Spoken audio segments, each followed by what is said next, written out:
तो hello friends देखो आम ओडिशा नु आइछु और आम एटा ऑस्ट्रेलिया गोटे दुकान में पले आइछु जेनटा कि तार माने करोड़ करोड़ टमार से सामान बिक्री होसी तो एटा गोटे गदी मन देखो जेनटा कि गोटे गदी रे राखि 7 लाख टका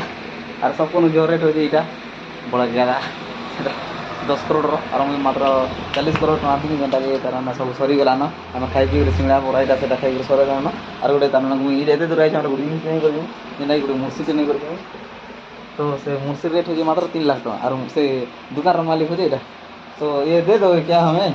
ऑस्ट्रेलिया भाई? हाँ ये दे दोगे कितना रुपये है? ये 4 लाख। 4 लाख अरे अरे भाई 3 लाख ले ना प्लीज। 3 लाख बहुत नुकसान हो जाएगा मेरा। ओह माय गॉड प्लीज दे दो आपका मेहरबानी को बहुत दूर से आया ले लो आप बहुत ठीक है थैंक यू तो मेरे फाइनली मेरे भाई ने मतलब कि एक मुर्सी दे दिया बहुत खुश लगला और ठीक है फ्रेंड्स ठीक है बाय कर जाओ बाय सब्सक्राइब नहीं कर रहे ठाकुर पिलाई चैनल का ठीक है फ्रेंड्स बाय।